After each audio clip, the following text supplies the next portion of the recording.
Stop the scroll. Have you ever underestimated someone so profoundly that your entire world collapsed? Get ready for the story of Julian Vance, a man who thought he had it all. Power, fortune, and a trophy wife. What he didn't know was that the woman who sat across from him every morning, the one he so casually dismissed, was about to unleash a corporate storm that would consume his entire life.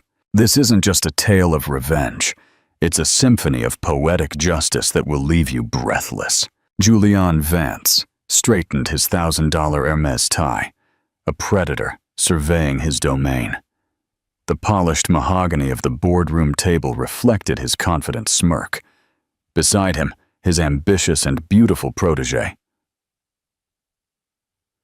Chloe Cruz gave his hand a subtle squeeze under the table.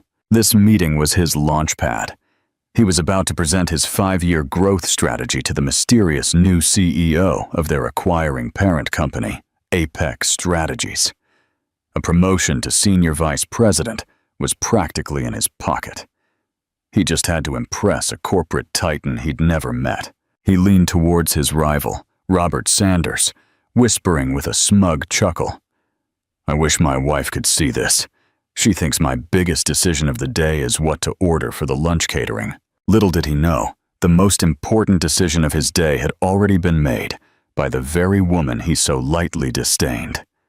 The boardroom doors were about to open, and his entire world was about to burn to the ground. Question: do you think people who focus solely on corporate power always end up ignoring the most important things in their personal lives? Let us know your opinion in the comments. The gilded cage in Manhattan. The pale, indifferent morning sun filtered through the floor-to-ceiling windows of the luxury penthouse in Manhattan's Upper East Side that Julian Vance called home.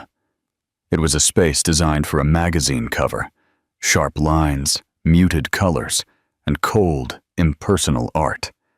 A testament to success, a monument to ambition, and as sterile as an operating room. Julian stood before a full-length mirror, knotting a spilled wine-colored silk tie. Every movement was precise, practiced, a reflection of a man who believed he held total control over his universe. "Eliza, have you seen my silver cufflinks? The ones from the Geneva trip?" he asked, his voice echoing slightly in the cavernous space. He didn't turn around. He simply admired his reflection, checking the fit of his Italian suit. From the kitchen, a gleaming stainless steel and marble space that rarely saw actual cooking, appeared Eliza Santos. She wore simple gray yoga pants and a faded cotton t-shirt. Her dark hair was pulled back in a loose ponytail, her face free of makeup. To a stranger, she was the picture of a comfortable, modest homemaker. To Julian, she was part of the decor. He had stopped noticing her long ago. "They're in your travel kit on the dresser, where they always are," she said, her voice even and quiet. She held a cup of black coffee, steam curling around her fingers. Julian grunted, finding them exactly where she said. "Right. Big day today. The final presentation to the new Apex CEO. This is it, Eli. The leap to the C-suite. Everything I've been working for." "I'm sure you'll be wonderful, Julian," she replied, taking a slow sip of her coffee. There was no emotion in her voice, just a calm, observing tone he found perpetually irritating. It was as if she were watching a play rather than living in the same reality as him. "You could try to sound a little more excited," he chided, finally turning to face her. He scanned her appearance with a slight, almost imperceptible frown. "You know this apartment, your charity luncheons, the life you have. It's all thanks to these big days." Eliza's deep, intelligent blue eyes met his. There was a flicker of something in them, neither anger nor sadness, but something far more complex. It was a look he hadn't been able to decipher in years. "I am aware of what you provide me, Julian. I've never forgotten that." The subtext was lost on him, or perhaps he chose to ignore it. He only saw the unassuming woman before him, the one who had abandoned her own promising career in software engineering 15 years ago when he received his first major promotion. It was his narrative, polished and perfected. He had ascended, and she had consented. He had generously allowed her to retire to a life of leisure while he battled industry titans. "I have to bring Chloe with me," he stated, the assertion sounding more like a declaration than a request for opinion. She was instrumental in compiling the data for the presentation. It's good exposure for a junior analyst. Eliza's expression didn't change. She just nodded slowly. "Chloe Cruz, the blonde from the marketing department, the one you mentored at the Aspen Company retreat." Julian felt a brief, unpleasant jolt. He hadn't realized Eliza paid that much attention. "Yes, that's the one. She's brilliant, eager to learn." He conveniently omitted that Chloe was 26, adored the ground he walked on, and had spent the previous night in a hotel suite with him, celebrating his pre-victory. "Well, I hope her exposure is educational," Eliza said, turning to place her mug in the sink. The words were simple, but they floated in the air with a strange weight. Julian dismissed it as another one of her passive-aggressive moods. He grabbed his leather brief bag, the scent of expensive cologne trailing after him. He paused at the door, looking at his wife. She stood with her back to him, contemplating the sprawling Manhattan skyline. For one fleeting moment, she seemed like a stranger in her own home. "Don't wait up," he said. The words were a familiar refrain. "It'll be a long day of meetings followed by a celebratory dinner." "Oh, I won't," Eliza replied, her voice soft but clear. "I have a very busy day planned too. You have no idea." He let out a scoffing, short, condescending laugh. "Right. Shopping at Bergdorf Goodman or planning another fundraiser? Don't overexert yourself." He shut the door behind him, the solid click sealing him out of her world and her inside the gilded cage he had so carefully constructed. He walked to the elevator, a triumphant smirk on his face, imagining Chloe waiting for him in the lobby, her eyes bright with admiration and something more. He felt powerful, untouchable, the king of his castle. Meanwhile, Eliza remained at the window, watching her husband's black sedan pull away from the curb 40 floors below. She took a deep breath, the first truly relaxed one she had taken all morning. She pulled the hair tie out, letting her dark hair fall over her shoulders. She walked over to the sleek, minimalist coffee table and picked up a tablet. With a few taps, she opened a file. It was the complete acquisition portfolio for Nexus Corp, Julian's company, by Apex Strategies. She scrolled until she found his name. Julian Vance, Vice President of Marketing. A small, cold smile touched her lips. "Enjoy your celebration, Julian," she whispered to the opulent, empty room. "It's the last one you'll have for a long time." Then, she checked her calendar. Her first appointment at 10:00 a.m. was marked in bold. Board meeting. Presentation to Nexus Corp, executive staff. The drive to the downfall. Chloe's revelation. The leather seats of Julian's Mercedes were the color of rich cream, a stark contrast to the vibrant red of Chloe Cruz's dress. The dress was a strategic choice, bold enough to be memorable, but elegant enough to scream ambition rather than desperation. "Nervous?" Chloe asked, her voice a low murmur. She traced a perfectly manicured finger over the dashboard. Julian laughed, a deep, confident sound that filled the car. "Nervous, Chloe. Nervousness is for the unprepared. We've gone over this presentation 100 times. The numbers are solid. My strategy is revolutionary. This new CEO, whoever they are, will have no choice but to be impressed." He casually emphasized the whoever they are, a dismissive assumption based on the aggressive acquisition tactics Apex Strategies was known for. "And me?" she asked, turning in her seat to look at. "Will they be impressed with me? They'll see a sharp, dedicated analyst supporting her VP," he said, reaching out to place a possessive hand on her knee. "Just stick to the script. Let me do the talking unless you're addressed. Answer concisely. Look smart. That's all you have to do. This is my show." Chloe's smile tightened almost imperceptibly. She craved the spotlight, but understood the hierarchy. For now, she was his accessory, the brilliant yet subordinate mind that helped the great Julian Vance achieve his destiny. Her time would come. She believed his promises that once he was promoted, he would create a new director role just for her, and that he would finally leave his boring, passionless wife.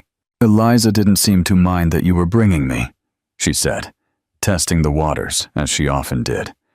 "She never suspects." Julian scoffed, his eyes on the traffic. "Eli stopped paying attention a decade ago. She lives in her little world of charity galas and book clubs. I doubt she even remembers your name. To her, you're just some intern I'm magnanimously giving a career boost. It's the perfect cover." The phrase, "the perfect cover," hurt Chloe more than she let on. She wasn't a cover. She was the future. She was the one who understood his ambition, who matched his drive.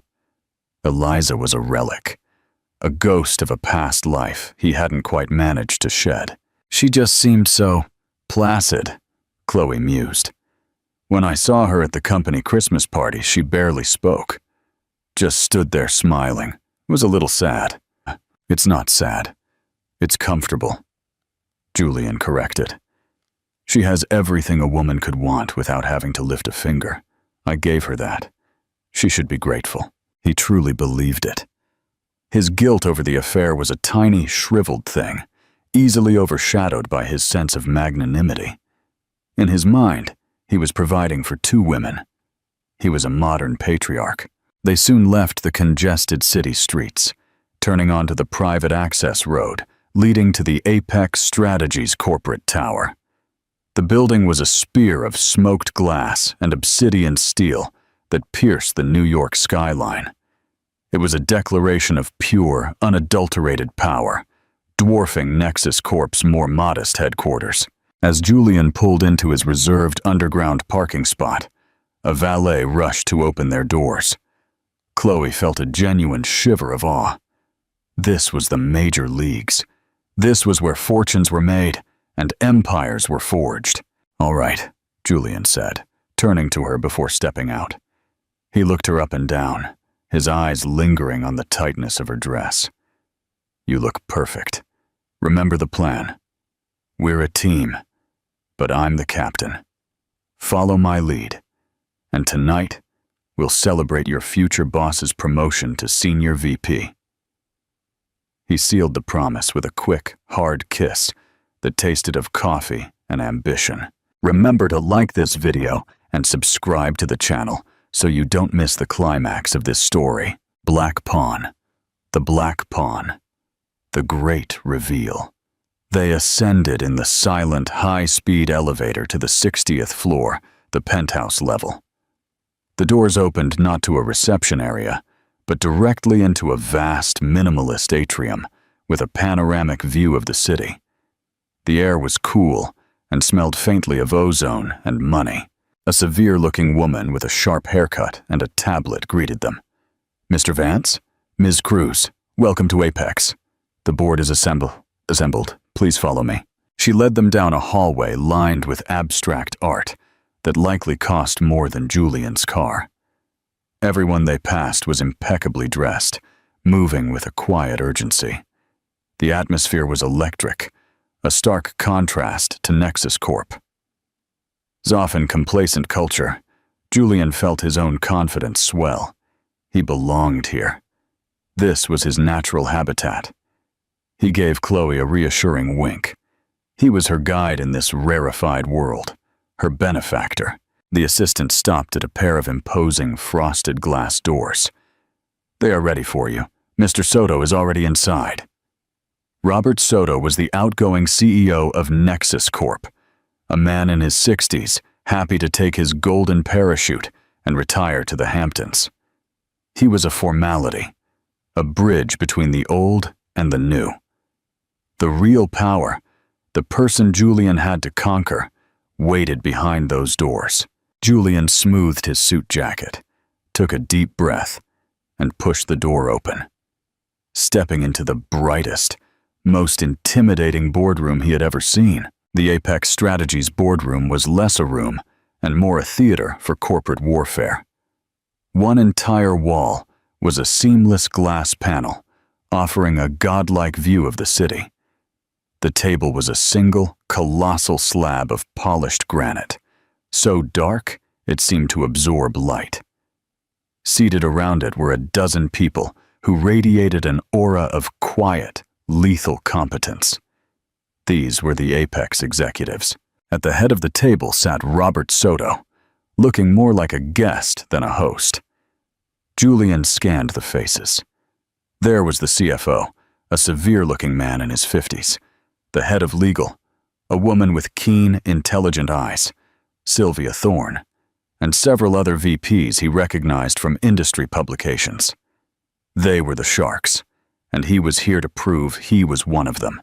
"Julian, so good of you to join us," Robert Soto said, his voice a little too loud in the silent room. "Everyone, this is Julian Vance, our VP of Marketing at Nexus Corp, and his analyst, Chloe Cruz." Cold, assessing nods were exchanged. Julian felt a dozen pairs of eyes evaluating him, and he met them with his most charming, confident smile. He and Chloe took the two empty seats opposite the core board members. He placed his sleek laptop and leather portfolio on the table, his movements economical and self-assured. Robert Sanders, his internal rival and VP of Operations, sat a few chairs away. Robert gave him a tight, professional nod. Julian saw the flicker of jealousy in Robert's eyes and savored it. Robert had come alone. Julian, on the other hand, had brought his star protege, a visual testament to his leadership and eye for talent. "We are just waiting for our new CEO to join us," Sylvia Thorne, the legal counsel, stated. Her voice was crisp and brooked no argument. "She is finishing up a call with our Tokyo office. She will—" The word "she" registered in Julian's mind with a jolt of surprise. He had automatically assumed the new boss would be a man. A female CEO in this aggressive tech acquisition space was rare. He mentally recalibrated. This was even better. In his experience, he was excellent at charming, powerful women, at playing the role of the indispensable, brilliant male subordinate. To fill the silence, Robert Soto began to offer compliments. "Julian has been with Nexus for 12 years, a real pillar of the company. His marketing strategies were key to our growth in the early 2010s. It was faint praise that referenced past glories. Julian felt a spike of irritation. He was about to unveil the future, not revisit the past. He directed a charming smile toward Sylvia Thorne. "Robert is too kind. The past is prologue. I'm far more excited to discuss the next 5 years. We are poised to penetrate the South American market in a way no one has anticipated." Before anyone could respond, he leaned slightly toward Robert Sanders, dropping his voice to a conspiratorial whisper. Loud enough for those nearby to hear. "It's another level up here, isn't it? Makes you feel sorry for those left behind. I spoke to Eli this morning. She was agonizing over which caterer to use for a luncheon. Bless her heart." He shook his head with a look of fond exasperation. "Different worlds." Robert offered an evasive grunt, but Julian knew the seed was planted. He was painting a picture of himself, a high flyer unencumbered by domestic triviality. Being married to a simple homemaker who managed the house while he conquered the world was part of his personal brand. Chloe, sitting beside him, suddenly felt relieved, sensing the implied contrast. She was part of the real world, his world. The tension in the room suddenly shifted. A palpable wave of deference and respect washed over the Apex executives as they subtly straightened in their chairs, their eyes pivoting toward the frosted glass doors. The quiet chatter ceased. "Looks like it's showtime," Robert Soto murmured, with a hint of relief in his tone. Julian felt a rush of adrenaline. His moment had arrived. He smoothed his tie one last time, squared his shoulders, and focused on the entrance. He prepared his power smile, the one that conveyed respect and ambition in equal measure. This woman, whoever she was about to meet the man who would be the most valuable asset in her newly acquired company. He would make himself undeniable. The heavy glass doors slid open with a faint hydraulic whoosh. A pair of expensive-looking, yet understated black heels clicked determinedly on the marble floor. They were followed by the sharp crease of a navy pantsuit, tailored with a precision that denoted immense wealth and a refusal to compromise. The woman who entered was tall and moved with an unshakable composure that instantly commanded the room. Her dark hair, which Julian had last seen in a messy ponytail, was swept back into a sleek, neat chignon at the nape of her neck. Her face, bare that morning, was now skillfully and minimally enhanced to highlight her strong cheekbones and piercing blue eyes. She was not smiling. Her expression was one of cold, detached authority. She walked to the head of the table, her gaze sweeping over the assembled executives, acknowledging each with a slight, almost imperceptible nod, and then her eyes landed on him. For one horrible, paralyzing second, Julian Vance's world stopped spinning. The blood drained from his face, replaced by an icy dread that started in his stomach and spread through his veins. His confident smile dissolved, his mouth slightly ajar. The room, the table, the people, everything blurred into a meaningless backdrop.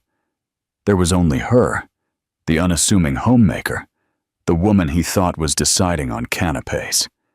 His wife. She stopped at the head of the table, placing a slim tablet in front of her. Her voice, when she spoke, was not the soft, familiar tone he heard over breakfast. It was a voice tuned for command, crisp, clear, and edged with steel. "Good morning, everyone. I apologize for the delay. Thank you all for being here. For those of Nexus Corp, whom I have not had the pleasure of meeting, my name is Eliza Santos. I am the founder and CEO of Apex Strategies." She paused, letting her name, her dear maiden name, and her title sink in. Her cold blue eyes then moved deliberately around the table, past the other executives, past the stunned face of Robert Sanders, past the utter confusion of Chloe, and locked directly onto her husband. A flash of something cold and sharp passed through them before she addressed him directly. Her voice sliced through the stunned silence of the room. "Mr. Vance, it is a pleasure to finally meet you in a professional capacity." The words, "Mr. Vance," hit Julian with the force of a physical blow. It was the name of a stranger, a subordinate, a line item on a balance sheet. In that single, formal address, 15 years of shared history, of intimacy and marriage, evaporated. He was no longer Julian, her husband. He was Mr. Vance, the employee. Call to action. Tell us in the comments. What would be your first move if your dismissed spouse turned out to be your new CEO? The annihilation. The presentation. Dissected. Julian's mind scrambled frantically, trying to piece together the collapsing puzzle. Eliza Santos. Santos, her maiden name, the name on her old college degrees, the ones he had tucked away in a box in the attic, artifacts of a life he thought she had left behind. Apex Santos. The connection was so obvious, so insultingly simple, it had never occurred to him to make it. The woman in the power suit who looked like his wife, but felt like an alien queen. The quiet observer at his breakfast table was gone. In her place was a formidable executive who held his entire future in the palm of her hand. The condescending joke he'd made to Robert Sanders moments earlier replayed in his head. every word a self-inflicted wound. The humiliation was a physical sensation, a hot flush that crawled up his neck and burned his ears. Beside him, Chloe was a statue of confusion. She looked from Eliza to Julian and back again. Frowning, the resemblance was undeniable, but the context was impossible. She saw the blood draining from Julian's face, the rigid dread in his posture. A sickening, mounting realization began to curdle in her stomach. This powerful, intimidating woman. It couldn't be. Eliza showed no emotion. She was the picture of corporate control. "Let us begin," she said, her gaze sweeping the room again, deliberately avoiding Julian. "Now, as you all know, Apex Strategies has officially completed the acquisition of Nexus Corp. For many of you at Apex, this is business as usual. For our new colleagues at Nexus, I understand it is a time of uncertainty. Let me be clear, my goal is not to dismantle what you have built, but to identify your core strengths, cut your considerable fat, and integrate your viable assets into our global strategy." The phrase, "cut your considerable fat," hung in the air like a guillotine blade. All the Nexus executives shifted uncomfortably. A cold sweat broke out on Julian's brow. "I have spent the last 6 weeks conducting a thorough analysis of every department," Eliza continued, tapping her tablet. A huge screen behind her lit up with complex charts and data flows. "Finance, operations, R&D, and marketing. I have read every report, analyzed every metric, and reviewed every 5-year plan. Which brings us to today's agenda." Her hawkish eyes finally landed on Julian again. "Mr. Vance, I believe you have a presentation for us on a proposed South American market expansion." It was a command, not a request. Julian's throat was dry. His hands on his laptop trembled slightly. All the confidence, the arrogance he had walked in with, had evaporated. He felt naked, exposed, a fool in a $1,000 suit. He looked at the faces around the table. The Apex executives watched him with predatory curiosity. Robert Sanders stared grimly at the table, refusing to look at Julian, affording him the small mercy of not witnessing his complete and utter annihilation. And Chloe. He risked a look at her. Her face was pale, her lipstick suddenly garish. The confusion in her eyes had been replaced by the horrible realization of a person who willingly walked into a trap. The boring, placid wife was the CEO. The woman he had dismissed as a sad relic was about to decide his fate. "Mr. Vance," Eliza's voice was sharp, now impatient. Gathering every last shred of his professional facade, Julian cleared his throat. "No, I'm fine, of course. My apologies, Madam CEO." The honorific felt acidic on his tongue. He opened his laptop, his fingers fumbling on the keys. The presentation he had been so proud of now felt puerile. A child's crayon drawing presented to a master artist. He clicked the file open. The slide title, Nexus Corp, Conquering New Frontiers, authored by Chloe Cruz, flashed onto the main screen. It felt like a sick joke. He was the one who had been conquered. "Please," Eliza said, gesturing to the screen to proceed. "Dazzle us." Her voice was laced with an irony so cold, so sharp it could have cut diamonds. Julian began to speak, his voice a strained, hollow version of his usual confident tone.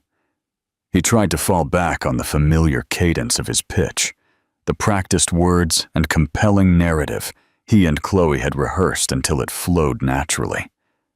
But the words felt alien in his mouth, the concepts fragile and transparent. Every assertion of projected growth and synergistic opportunity sounded like a desperate lie under Eliza's unblinking scrutiny. She let him speak for exactly 7 minutes. He was just reaching his crescendo about the market penetration strategy for Brazil when her voice cut across his presentation like a surgeon's scalpel. "Mr. Vance." Question. He stopped mid-sentence. Yes, Madam CEO. Eliza swiped a finger across her tablet, and the main screen behind her instantly changed. His meticulously crafted slide was replaced by a dizzying array of spreadsheets and market analysis reports. Your entire projection for the Brazilian market relies on 15% annual growth in the consumer electronics sector, with a primary focus on the affluent urban demographic. Is that correct? Ah, yes, our data indicates. What data? She interjected, her tone clinical. Because my data, compiled from 3 independent global analytics firms, indicates that sector growth has stagnated at 4% for the past 18 months, with a projected ceiling of 5% for the next 3 years due to recent tariff implementations. Furthermore, the most significant growth is not in the affluent urban sector, which is already saturated, but in the emerging middle class in secondary cities, a demographic your plan entirely ignores. A murmur ran through the Apex executives. They were looking at the data on the screen, then back at Julian, their expressions ranging from disappointment to sheer disdain. Additionally, Eliza continued, unyielding, your proposed distribution and logistics partner, a company named Blue Logistics, is currently under federal investigation for bribery and is teetering on bankruptcy. Did your due diligence not uncover this? Julian froze. That was a detail Chloe should have verified. He shot her a panicked look. Chloe looked like she wanted the floor to swallow her whole. Her face was ashen. She was shrinking in her seat, trying to become invisible. We were assured of their stability, Julian stammered, the excuse sounding pathetic even to his own ears. Assured? Eliza's eyebrow arched slightly. Apex does not operate on assurances, Mr. Vance. It operates on verifiable facts. Your proposed marketing budget, 50 million euros for the first year, is not only inflated, it's targeted at the wrong people in the wrong places using a potentially criminal partner. Other than that, it's a stellar plan. The sarcasm was devastating. Some of the Apex board members couldn't suppress faint, cruel smiles. Eliza was not done. She systematically and emotionlessly dismantled his entire presentation. She questioned his ad spending, pointing out his media buy plan was based on 3-year-old audience data. She shredded his staffing plan, noting he had budgeted for a massive new office in Sao Paulo, completely failing to consider a more cost-effective remote workforce, a model Apex had perfected. With every point she made, she wasn't just destroying his professional credibility, she was annihilating the central myth of their marriage. He was the brilliant businessman, the industry titan. She was the homemaker. But in this room, it was clear who possessed the superior intellect, the sharper instincts, and the more rigorous work ethic. He had been playing checkers while she was mastering multidimensional chess. Finally, she turned her attention to the projections. Ms. Cruz, her voice said, making Chloe jump in her seat. I see you are co-author of this report. Chloe swallowed hard, her voice a tiny squeak. These sales projections, Eliza said, circling a number on the screen with a digital red pen. A 400% market share increase in 2 years. What model did you use to arrive at this figure? It was a proprietary algorithm based on synergistic market capture, Chloe managed, reciting a meaningless buzzword they had concocted to sound impressive. Eliza's expression remained unreadable. A proprietary algorithm? I see. You may show it to me. Or is the formula as fictitious as the growth it predicts? Chloe's mouth opened and closed, but no sound came out. She was completely outmatched. She was a junior analyst who had been so dazzled by her affair with a senior VP that she had neglected her work, assuming his authority would shield her from scrutiny. She had never imagined being vetted by a CEO who actually read the fine print. The illusion was shattered. Julian was not a god. He was a fraud. And she had hitched her career, her reputation, to him. Promises of a directorship and a future together now seemed like a cruel joke. She felt used, not for her body, but for her complicity. She had been the fool, the ambitious, eager woman who had half-assed her homework for him. Eliza turned her cold gaze back to Julian. Your strategy, Mr. Vance, is not merely flawed. It is lazy. It is a work of deep arrogance built on antiquated assumptions and an astonishing lack of diligence. It is the kind of work I would expect from a company that is failing, which I suppose is why I was able to acquire it at such a favorable price. She dropped the final insult, and the silence in the room was absolute. Robert Soto paled, realizing the company he had run for 20 years was being branded a sinking ship. Eliza closed her tablet. The screen behind her went blank. The execution was over. That will be all for the group presentation. The Apex team and I will now break for a strategy session. Mr. Soto, you are welcome to join us. Mr. Sanders, I would also like you to stay. I have some questions about Nexus's operational efficiencies. She stood up, a clear dismissal. Mr. Vance, Ms. Cruz. The words hung in the air. You are excused. Dismissed like school children. All the other Nexus executives were being invited to stay, to consult, to be part of the future. But not him. Not the great VP of marketing. Dazed, Julian closed his laptop. He couldn't force himself to look at anyone. He could feel the weight of their judgment, their pity, their scorn. He rose on shaking legs. Chloe scrambled to collect her things.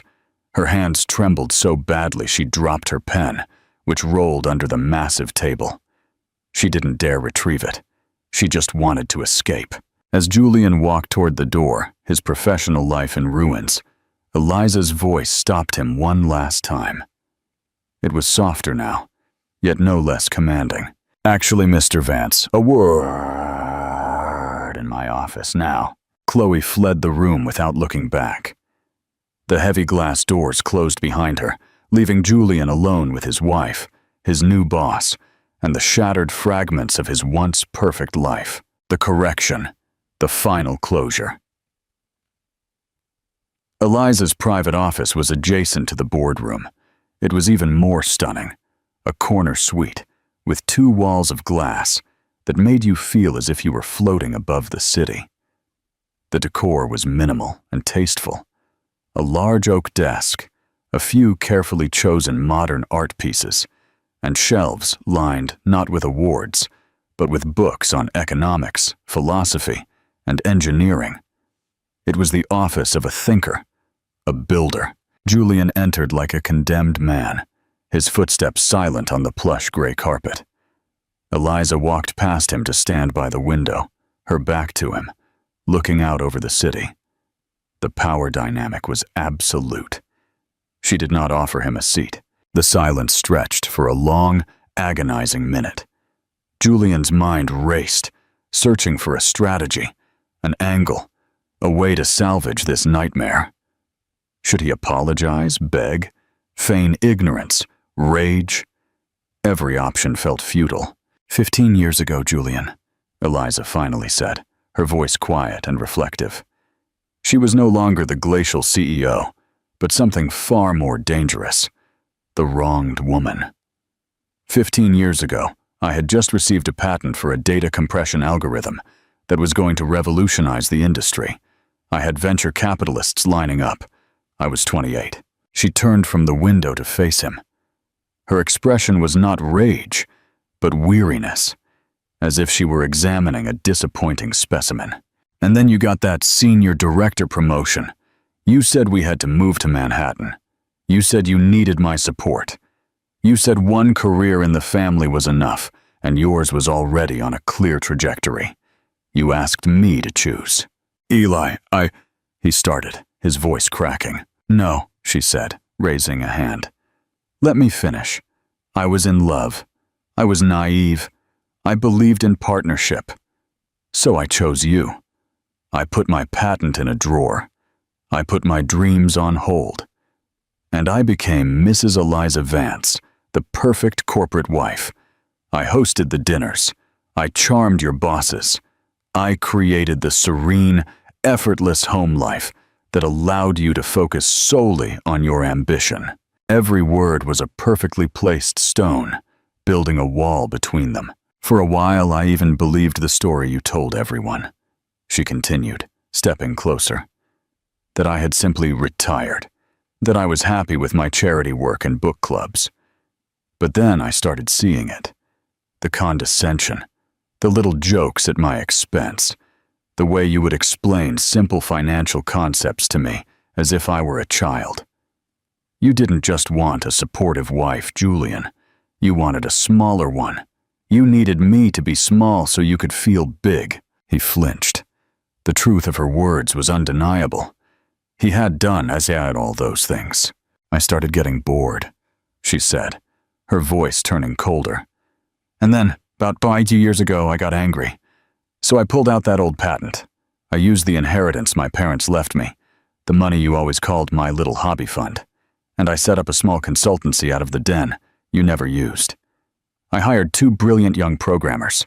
I worked while you were on your business trips and late client dinners. The pieces snapped into place with sickening clarity. The nights she spent on her laptop that he dismissed as online shopping. Her frequent lunches with friends in the financial district. It had all been happening right under his nose. Santos Consulting grew into Apex Strategies, she stated simply. We don't just invest. We build. We create. We innovate. While you were busy rearranging the deck chairs on a stagnant company, I was building a fleet of battleships. And when the opportunity to acquire Nexus Corp came up, well, the irony was too delicious to pass up. Finally, Julian's dam of shock broke, replaced by a desperate, sputtering rage. So, this whole thing is an elaborate revenge plot. You bought my company just to humiliate me because I had an affair? Eliza laughed. A short, sharp, humorless sound. An affair, Julian? You are so incredibly arrogant. Do you think this is about Chloe Cruz? She is a symptom, not the disease. I have known about your affairs for years. Tiffany, the paralegal 2 years ago, the one from HR before that. You are as predictable as you are pathetic. Your infidelity was just the confirmation of what I already knew. Our marriage was an empty shell, a business arrangement where I was the silent, unpaid partner. She walked to her desk and picked up a thick manila envelope, extending it to him. This is not about revenge, Julian. This is about a course correction. My course correction. He didn't take the envelope. He knew what it was. Those are divorce papers, she said. My lawyers will be contacting yours. The penthouse is in my name. My inheritance assets are protected. You will receive exactly what you are entitled to under the prenuptial agreement we signed, which, if you recall, you insisted upon to protect your future earnings. As for your professional life, her CEO persona returned. Your performance today was abysmal. Your department is bloated and ineffective. Your leadership is based on ego, not results. You are a liability, not an asset to my company. However, firing you on day 1 would be messy. So, here is what will happen. Your department will be restructured effective immediately. Your role as VP of Marketing is redundant. We are creating a new temporary position for you, Special Projects Consultant, reporting directly to Robert Sanders. The perfect final humiliation.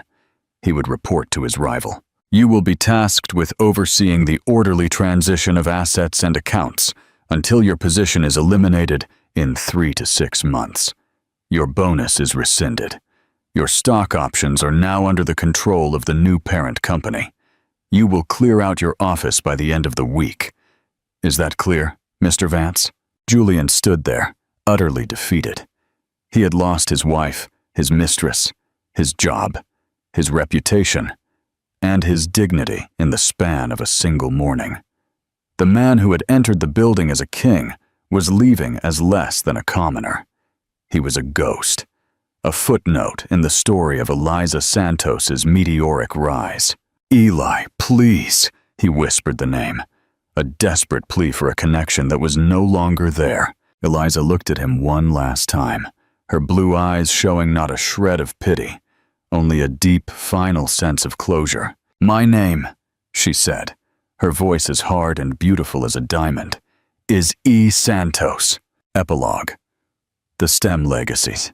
6 months later, the Manhattan autumn gave way to the first hints of winter. The view from the 60th floor office of Apex Strategies was crystal clear. Eliza Santos stood at the window, not as a prisoner in a gilded cage, but as a sovereign inspecting her realm. The company thrived under her leadership. She had cut the fat from Nexus Corp, as promised, and reinvested in its R&D core, breathing new life into a company that had been slowly suffocating under complacent, self-serving management. Julian Vance's tenure as a special projects consultant had quietly ended. It was, by all accounts, a profoundly humiliating experience for him. Stripped of his title, his corner office, and his authority, he had been forced to watch the company he thought he knew be transformed by the wife he thought he owned. He had done the work assigned to him with a grim, joyless efficiency, a ghost haunting the halls of his former kingdom. A year after the acquisition, Eliza's phone pinged with a message from Sylvia Thorne. It was a link to an industry blog with a brief note. "Thought you'd find this amusing." Eliza tapped the link. The article was a dry piece about the quarterly earnings of a mid-tier logistics firm based in Boston. Her eyes scanned the text until she found the name mentioned in a short paragraph about the company's new regional sales team. Julian Olmedo, the name he used after the divorce. He had been hired as a senior account manager. It was a respectable job, but a stunning fall from grace for a man who had once been a VP on the cusp of the C-suite. He was no longer in the glossy pages of business magazines, but buried in the fine print of a minor trade publication. Eliza felt a brief, clinical flash of something. Not pity, but a distant recognition of a deserved fate. It was an echo of a life that no longer felt like hers, a ghost story whose power to frighten had long faded. She closed the article and turned her attention to the documents on her desk. They were the first annual reports for her STEM, science, technology, engineering, and math mentoring program. Applications had tripled. 3 of her first mentees had just received full scholarships to MIT. This was her true legacy. It wasn't in the destruction of one man's ego, but in the building of futures for countless brilliant young women. She was building an empire not only of profit, but of potential. The snow continued to fall, burying the old world and promising a new one. Eliza Santos picked up her pen, a faint smile on her lips, and returned to work. The echo of Julian Vance's name now long forgotten. 3 years later, Eliza Santos was no longer simply a CEO, but a global authority. She was sitting in her New York office preparing for a major merger announcement when her assistant called. "Ms. Santos, we have a very unusual email. It's from a regional consulting firm in Chicago. They've submitted a pitch for a major market data synergy project. You told me to personally vet all important new pitches, and this one stands out." "How so?" Eliza asked, scrolling through an unrelated financial document. "The core analytical framework is structurally sound, highly original, and mathematically elegant," the assistant reported. "Frankly, it's the best synthesis of emerging data we've seen this year, but the name of the principal consultant is Chloe Cruz." Eliza paused, her finger resting on the screen. Chloe Cruz, the ambitious, dazzling junior analyst who had been Julian's accomplice and who had fled Nexus the morning of the collapse. Eliza hadn't destroyed Chloe's career, allowing her to find work in a smaller market, a deliberate act of choosing correction over annihilation. "Display her firm's profile," Eliza commanded. The profile appeared. Chloe's firm was small, independent, and clearly successful. The arrogance had been replaced by a quiet professionalism in her corporate photo. "She has done good work," Eliza observed quietly. "The analysis is stellar. It is precisely the diligence that Julian lacked." The team noted her history with Mr. Vance and the Nexus debacle, the assistant carefully pointed out. "They want to know if we should red flag the proposal over ethical concerns." Eliza leaned back in her chair, a slight smile touching her lips. This was the true test of her philosophy. Her anger toward Julian was extinguished. He had paid the price of irrelevance. But Chloe was still a liability, a living connection to old wounds. "No," Eliza decided. "Forward the proposal to Robert Sanders. Tell him to vet the numbers and the legal framework, but to ignore the historical ethical concerns. I want a full breakdown of the project's viability." 2 hours later, Robert Sanders, the new COO, entered her office, holding the proposal. "The numbers are flawless, Eliza. It's brilliant work. It will save us 15% in Q4. And the principal consultant?" Robert, who had witnessed Julian's humiliation firsthand, hesitated. "The name is awkward, but if you're asking me if she is capable of performing at an apex level, yes, she is." "Then we will proceed," Eliza confirmed. "But there will be one condition. We will absorb the proposal and her firm's team, integrating them under a 2-year contract. Chloe Cruz will report directly to you, Robert. You will mentor her. Her past association with the Nexus failures must be permanently overridden by her demonstrable competence at Apex." Robert nodded, understanding the subtle brilliance of the order. Eliza was not rewarding Chloe, nor was she punishing her. She was validating the work while imposing a rigorous structure, a way to ensure Chloe's ambition was funneled purely into results with no room for personal politics.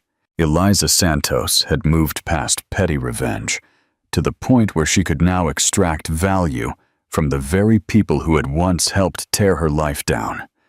She saw Chloe not as a rival or a threat, but as a repurposed asset, a talented mind who had paid her dues and was now worthy of investment. Her final victory wasn't just building Apex strategies. It was using that empire to build a future where competence, not comfort or cruelty, was the ultimate currency. Years turned into a decade. Eliza Santos was no longer just the CEO of Apex. She was a recognized leader whose data-driven ethics were reshaping global business practices. She sat in her London office, looking down at the intricate network of lights below, the city's arteries and veins. She had built her empire using one singular, brutal truth. Untapped potential is the highest form of negligence. She thought of Julian somewhere in Boston, a low-level manager whose life was now a footnote. She thought of Chloe, now a respected leader within Apex, who had paid the price of ambition but gained competence. She had turned the poison of their arrogance into fuel and the wreckage of her marriage into the foundation of a global power. Her greatest achievement was not the billions in assets, but the system she had created. A system that could recognize and cultivate value in the most unlikely of places, in a discarded patent, in an inheritance dismissed as a hobby fund, and even in a talented but misguided former rival. The final irony, she realized, was that Julian's insult, "You're comfortable, Eliza," had been right. He had mistaken her comfort for complacency. He had mistaken her patience for smallness. But true comfort, she had learned, was the absence of dependence on another person's fragile ego. It was the serene certainty that no external force could ever define or diminish her. Eliza raised her hand, looking at the familiar lines in her palm. The scars of the past were invisible. She had been freed by one man's arrogance and crowned by her own intellectual rigor. She wasn't just the CEO of Apex Strategies. She was the architect of the age of equitas, a time where value, once underestimated, was destined to prevail. And in the silence of her skyscraper office, Eliza smiled. The story was over. Her legacy had begun. Final call to action. What a twist. What would you do if you discovered the person you thought was just part of the decor was actually the owner of your destiny? Comment below. Was Julian's humiliation a fair punishment, or was it excessive? If you loved this journey of poetic justice, share this video so more people can discover the power of underestimated potential. And of course, subscribe to our channel for more stories of success, revenge, the triumph of intelligence.